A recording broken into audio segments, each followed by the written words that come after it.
Hello दोस्तों, नमस्कार। आपके हमारी यूट्यूब चैनल LMR क्लासेज में आपका हार्दिक स्वागत करता हूं।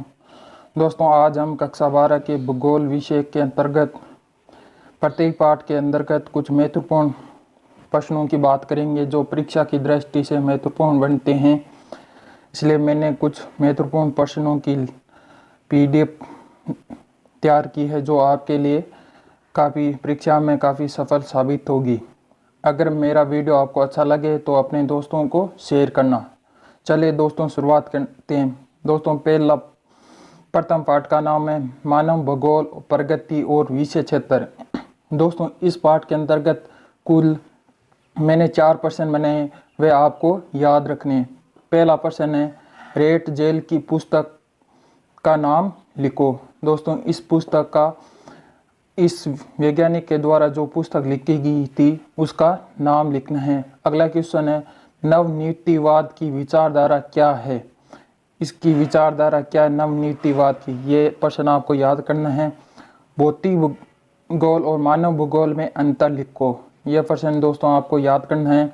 अगला है दोस्तों, कुछ परिभाषा लिखनी है एलन सैंपल की और रेड जेल की मानव भूगोल के बारे में कुछ महत्वपूर्ण परिभाषा आपको याद करनी है। इसके बाद दोस्तों, विश्व की प्रमुख जनजातियों जो नंबर 2 है, इसमें आपको याद करना है इग्लू क्या है, हरीफोन क्या है, उमिया क्या है, जुमी कशी क्या होती है। और उसके बाद में ब्रूसमैन के समाज और संस्कृति को स्पष्ट कीजिए। यह प्रश्न आपको ध्यान से देखना, याद करना है।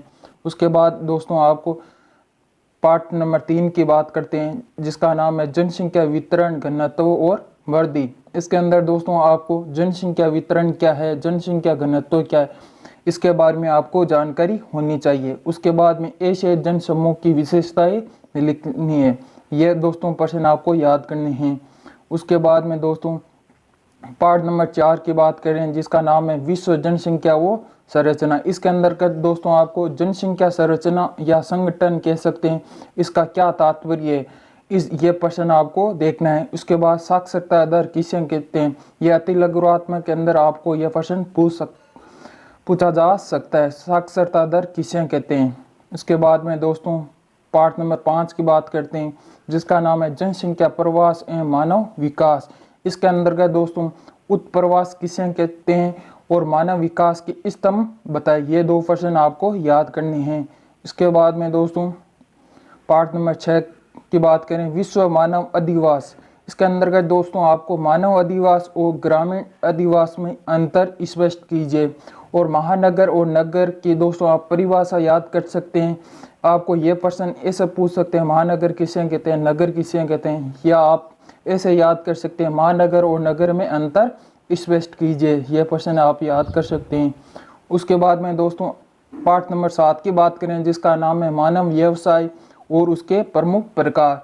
इसके अंतर्गत दोस्तों आपको प्राथमिक, द्वितीय, तृतीय व्यवसाय क्या होते हैं, इसके अंतर्गत कौन कौन से व्यवसाय आते हैं, यह प्रश्न आपको दोस्तों ऐसा अति लघुत्मक के अंदर यह प्रश्न पूछा जा सकता है।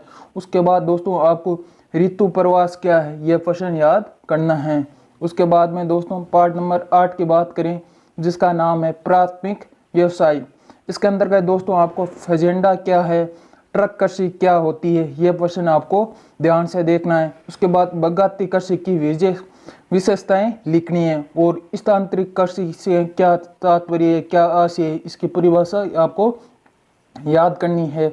उसके बाद में दोस्तों आपको संग्रहण व्यवसाय के प्रमुख क्षेत्र कौन कौन से माने जाते हैं, यह प्रश्न आपको याद करना है। उसके बाद दोस्तों हम बात करते हैं पार्ट नंबर 9 की। इसके अंतर्गत दोस्तों आपको 2 लेख जिनके बारे में आपको अच्छी तरह जानकारी होनी चाहिए, जिसमें आपको लोहा इस्पात उद्योग और सूती वस्त्र उद्योग के बारे में आपको इसके बारे में अच्छी टिप्पणी लिखनी आनी चाहिए या आपको अच्छी जानकारी होनी चाहिए। उसके बाद लोहा इस्पात को धुरी उद्योग क्यों कहते हैं, यह परिभाषा आपको याद रखनी है। उसके बाद में दोस्तों आपको कुटीर उद्योगों की विशेषताएं क्या क्या होती है, यह आपको याद करना है। इसके बाद हम बात करते हैं दोस्तों पार्ट नंबर 10 की जिसका नाम विश्व परिवहन और संचार। इसके अंतर्गत दोस्तों आपको ये 4 परिभाषाएं याद होनी चाहिए। परिवहन किसे कहते हैं, संचार किसे कहते हैं, इंटरनेट किसे कहते हैं, या मार्ग किसे कहते हैं। दोस्तों ये 4 परिभाषा आपको अति लघुरात्मक प्रश्नों के अंदर पूछा जा सकता है। उसके बाद में दोस्तों आपको ट्रांस साइबेरियन रेल मार्ग का वर्णन कीजिए, इसके बारे में आपको जानकारी होनी चाहिए। उसके बाद स्वेजनेर की कोई 4 विशेषताएं लिखिए, यह प्रश्न आपको ध्यान से देखना है। उसके बाद में हम बात करते हैं दोस्तों पार्ट नंबर 11, जिसका नाम है विश्व अंतर्राष्ट्रीय व्यापार। इसके अंदर है दोस्तों गेट और आसियान क्या क्या होते हैं, गेट की स्थापना कब हुई, आसियान की स्थापना कब हुई, गेट का पूरा नाम, आसियान का पूरा नाम, वो गेट का मुख्यालय कहाँ है, आसियान का मुख्यालय कहाँ है, ये दोस्तों ये आपको याद रखना है। उसके बाद में दोस्तों अंतर्राष्ट्रीय व्यापार के क्या क्या लाभ होती हैं, ये आपको ध्यान से देखना है। उसके बाद में मुक्त व्यापार क्या क्या होते हैं, मुक्त व्यापार क्या होता है, यह प्रश्न आपको ध्यान से देखना है। उसके बाद में दोस्तों आपको पार्ट नंबर 12 की बात करें, जिसका नाम है पर्यावरणीय समस्याएं और समाधान। इसके अंतर्गत दोस्तों अम्लीय वर्षा के कारण उसके दुष्प्रभाव और उपायों के बारे में लिखे, यह प्रश्न आपको बहुत अच्छी तरह से देखना है। उसके बाद दोस्तों ग्रीन हाउस प्रभाव क्या होता है, इसके बारे में कुछ आपको जानकारी होनी चाहिए, और जैवमंडल की परिभाषा आपको याद करनी है। उसके बाद में हम बात करते हैं दोस्तों पार्ट नंबर 13 की, जिसका नाम है भारत जनसंख्या वितरण और घनत्व और वृद्धि। इसके अंदर है दोस्तों आपको परिभाषा याद करनी है, जिसमें अंतर जनसंख्या वृद्धि क्या होती है, जनसंख्या घनत्व क्या होता है, जनसंख्या वितरण क्या होता है, ये दोस्तों आपको परिभाषा याद करनी है। तथा जनसंख्या को प्रभावित करने वाले कारकों का वर्णन करो, या कारक कौन कौन से होते हैं, ये आपको याद रखना है। उसके बाद हम बात करते हैं दोस्तों पार्ट नंबर 14, जिसका नाम है भारत जनसंख्या संरचना। इसके अंतर्गत दोस्तों 3 परिभाषा आपको याद रखनी है, साक्षरता क्या होता है, लिंगानुपात क्या होता है, और जनसंख्या संरचना क्या होता है। दोस्तों इसके बारे में आपको थोड़ी बहुत जानकारी होनी चाहिए, जिससे आप इस प्रश्नों को आसानी से कर पाओगे।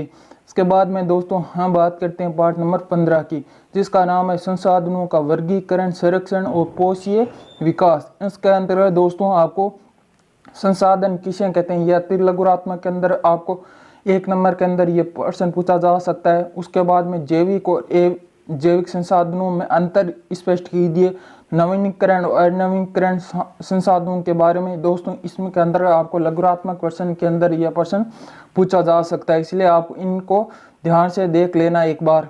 उसके बाद में दोस्तों हम बात करते हैं पार्ट नंबर 16, जिसका नाम है जैविक और अजैविक संसाधन, जिसके अंतर्गत दोस्तों आपको इसके बारे में थोड़ी बहुत जानकारी होनी चाहिए, जिसमें लोहा उद्योग, तांबा क्या है, बॉक्साइट क्या है, इसके बारे में आपको कुछ परिचय पूछा जा सकता है, इसके बारे में आपको थोड़ी बहुत जानकारी होनी चाहिए। ओके दोस्तों, इसके बाद में हम बात करते हैं पार्ट नंबर 17 की, जिसका नाम है ऊर्जा संसाधन। इसमें अंदर है दोस्तों आपको भारत में सौर ऊर्जा और पवन ऊर्जा का विवरण लिखे।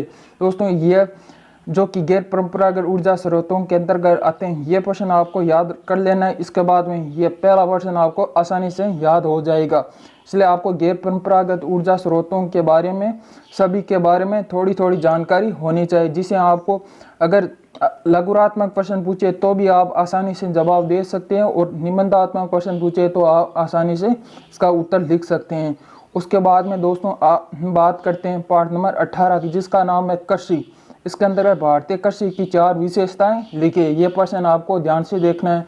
उसके बाद में दोस्तों टिप्पणी लिखनी है, जिसके अंतर्गत आपको चावल और गेहूं की कुछ भौगोलिक दशाएं पूछ सकते हैं, उसके उत्पादन क्षेत्र भी पूछा जा सकता है, इसलिए आपको चावल व गेहूं की उसके बारे में भौगोलिक दशाएं, उसके तापमान, उसके उत्पादन क्षेत्रों के बारे में, आपको भारत के अंदर कौन कौन से राज्यों में इसका उत्पादन किया जाता है, ये आपको गेहूं और चावल के बारे में जानकारी प्राप्त होनी चाहिए। उसके बाद हम बात करते हैं दोस्तों पार्ट नंबर 19, जिसका नाम है उद्योग। इसके अंतर्गत दोस्तों आपको सूती वस्त्र उद्योग और लोहा इस्पात उद्योग के बारे में जानकारी होनी चाहिए। इसके बारे में आप सूती वस्त्र उद्योग के बारे में अपने रफ रजिस्टर के अंदर आप 4-5 बिंदु लिख सकते हो, और लोहा इस्पात के भी लिख सकते हो, जिसे आप लघुरात्मक और निम्नात्मक जो भी प्रश्न पूछा जाएगा इसे आप आसानी से इसके आप दोस्तों आप प्रमुख बिंदु याद कर लो, जिसे आप उसी आसानी से उनके निबंधात्मक प्रश्न भी बना सकते हो। उसके बाद में दोस्तों हम बात करते हैं परिवहन के बारे में पाठ नंबर 20 के। इसके अंतर्गत दोस्तों आपको श्रवण चतुर्भुज परियोजना क्या है, राष्ट्रीय व राज्य मार्ग क्या है, इनमें अंतर लिखे, ये प्रश्न आपको ध्यान से देखना है। उसके बाद में दोस्तों आपको पाठ नंबर 21 की बात करते हैं। इसके अंतर्गत नीति आयोग क्या है। इसके अंतर्गत दोस्तों आप नीति आयोग कैसा निकाय है, इसकी स्थापना कब हुई, इसके अध्यक्ष कौन होते हैं, जो कि प्रधानमंत्री होते हैं, वर्तमान नरेंद्र मोदी है, इसके बारे में आप इससे जानकारी प्राप्त कर सकते हैं। पंचवर्षीय योजनाएं क्या होती है, इसमें पंचवर्ष में आप है प्रथम द्वितीय तृतीय चतुर्थ पंचमी छठी ऐसी सभी परियोजनाओं के बारे में दोस्तों एक एक दो दो लाइन याद करनी है। उसके बाद में 20 सूत्री कार्यक्रम क्या है, इसके बारे में भी आप थोड़ा बहुत देख लेना। उसके बाद में हम बात करते हैं पाठ नंबर 22 जिसके अंतर्गत जिसका नाम है नियोजन और सतत विकास। इसके अंतर्गत दोस्तों आप मनरेगा पर आपको अच्छी तरह जानकारी होनी चाहिए। उसके बाद सतत विकास क्या होता है, इसके बारे में आपको अच्छी तरह ध्यान देकर ये प्रश्न याद करना। और सापेक्ष और निरपेक्ष बेरोजगारी क्या होती है, इसमें अंतर प्रश्न पूछा जा सकता है, इसका अंतर बताइए, इसमें सापेक्ष और निरपेक्ष बेरोजगारी क्या होती है, यह प्रश्न आपको देखना है। उसके बाद में हम बात करते हैं पाठ नंबर 23 का जिसका नाम है सिंचाई और पेयजल। इसके अंदर दोस्तों आपको इन 3 योजनाओं को अच्छी तरह याद करना है। ये कौन कौन से राज्यों में फैली हुई, इसमें कौन कौन सी नदियां हैं, कौन से बांध बंधे हुए, चंबल परियोजना, माही परियोजना और इंदिरा गांधी नहर परियोजना। इसके अंदर दोस्तों आप चंबल परियोजना, माही बाजार परियोजना, इंदिरा गांधी, इसके अंदर आप अपने रज प्रदिष्ट के अंतर्गत एक परियोजना के लमसम लगभग 4 या 5 बिंदु लिखकर आसानी से याद कर सकते हो, जिसे आपके यहाँ से निबंधात्मक प्रश्न भी आसानी से पूछा जा सकता है। उसके बाद में हम बात करते हैं पाठ नंबर 24 जिसका नाम है राजस्थान में खनिज उद्योग। इसके अंदर राजस्थान को खनिजों का अजैब क्यों कहा जाता है, कुटीर उद्योगों के बारे में लिखो, यह प्रश्न आपको ध्यान से देखना है। उसके बाद में हम बात करते हैं 25 नंबर जिसका पाठ का नाम है राजस्थान जनसंख्या और जनजातियों। इसके अंदर दोस्तों आप मीणा और शहरी जनजाति के बारे में कुछ टिप्पणियां या आसानी से याद कर सकते हैं, कुछ महत्वपूर्ण बिंदु के बारे में। उसके बाद में आप दोस्तों राजस्थान की जनसंख्या वृद्धि के 3 कारक या भारत की जनसंख्या वृद्धि के 3 कारक एक ही बात है दोस्तों, यह प्रश्न आप ध्यान से देख सकते हैं। अगर दोस्तों मेरा वीडियो आपको अच्छा लगे तो मेरे चैनल का नाम है LMR क्लासेस, इसको सब्सक्राइब करना और जिसे आने वाले नोटिफिकेशन की वीडियो आपको आसानी से मिल सकती है। ओके दोस्तों, जय हिंद जय भारत।